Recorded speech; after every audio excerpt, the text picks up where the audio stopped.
What's up guys, Magic Navs here, and in today's video I'm bringing to you some Modern Warfare 2 AKM gameplay on the map Farm 18, and I'm bringing another AKM gameplay, and actually in actuality this is the RPK LMG that I modified to make it more look like an AKM build, because the thing that kind of sucks with the AK in this game is that the base platform is based off of the AK-104, I believe it is, which is the modernized version of the 7.62 AK.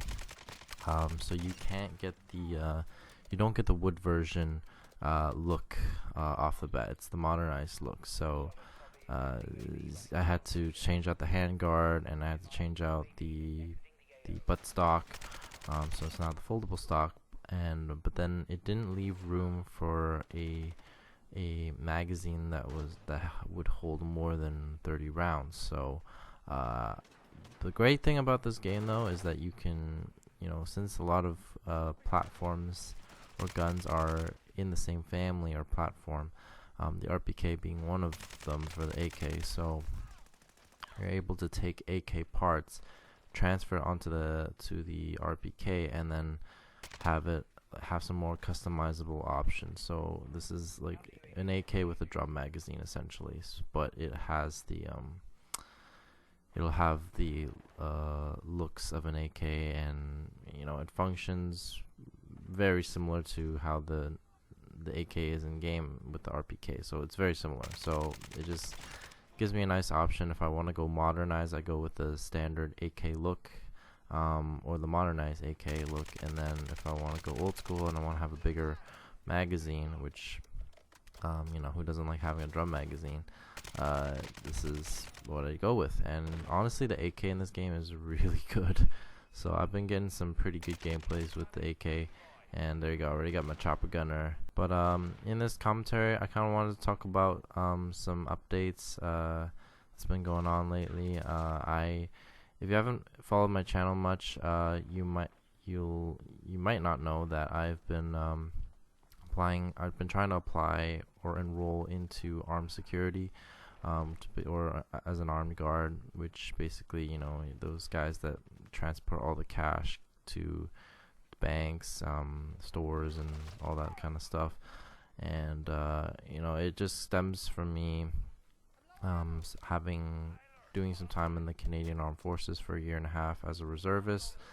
As much as I enjoyed my time there, I just I didn't see it as a long-term career for myself, and I just wanted something that was a little bit more easier to balance, and as far as my schedule, and just gives me a little bit of, like, it's a nice compromise between the military and the police force. So just it gives me a chance to still utilize the skills that I learned from the army, and apply it into the civilian world. And the best part is you still get to carry a gun on you, and honestly, with the military, it's really not what it seems. Like, sure, you get to wear a uniform, but unless you're actively going to training exercises, you're not carrying a gun most of the time. So it kind of defeats the purpose if you're really a gun guy. Like, you get to touch a gun maybe once in a while, but it's not like you get to carry it on you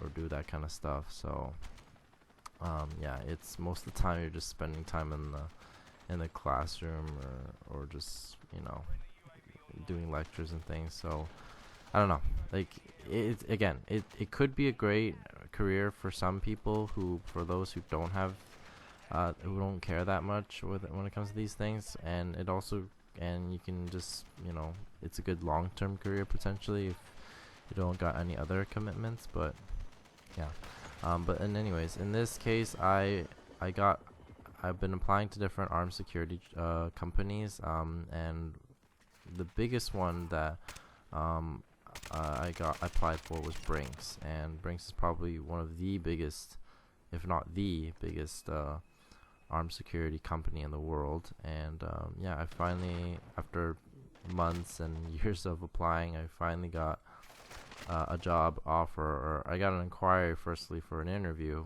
which I had a phone interview first. Then I got scheduled in for a in-person interview, and I'm kind of breaking down the process of how you get enrolled into armed security. Basically, I haven't done the training yet, but I'll get to that in a second.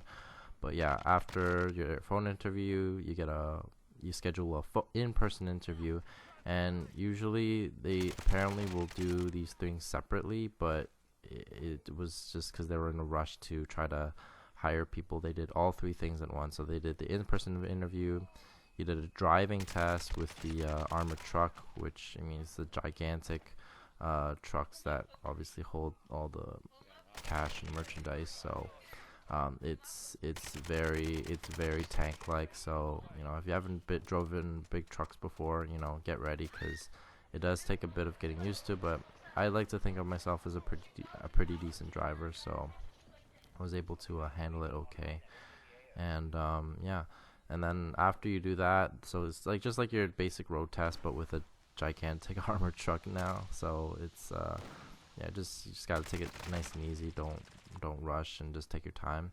And then lastly, I did my firearms handling, which was just in this case, I don't know why some forums said Brinks uses a Glock 22, but they use an MMP 40, at least where I am. So I was a little disappointed, because I'm more of a fan of a Glock than the MMP.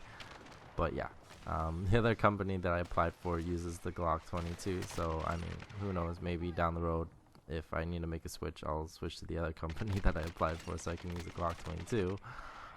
But yeah, you just in Canada, you have to have your firearms license. So if you know how to properly handle and just make sure, prove that the gun is safe, and you know how to properly load it, aim down sight, transition from standing to kneeling position, and then just know how to unload it properly, and making sure the gun is fully empty.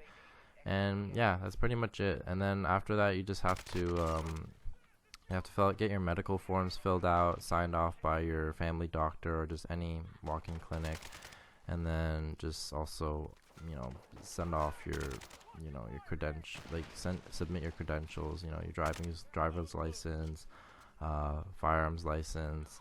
And then if you're lucky enough, you'll be sent a conditional offer that you can sign off, and then you'll get a notice of when your training will be. So I'm starting, as of right now, I'm scheduled to do my training in May, and I will keep you posted on what that is like. But that is the general hiring process when it comes to getting into armed security, at least in Canada and with Brinks. So if you have questions, let me know down in the comment section below. I'll try to help you out as best as I can, as I'm going through it at the moment. But thanks for watching, guys. Hope to see you guys in my future videos. Until next time, peace out, guys.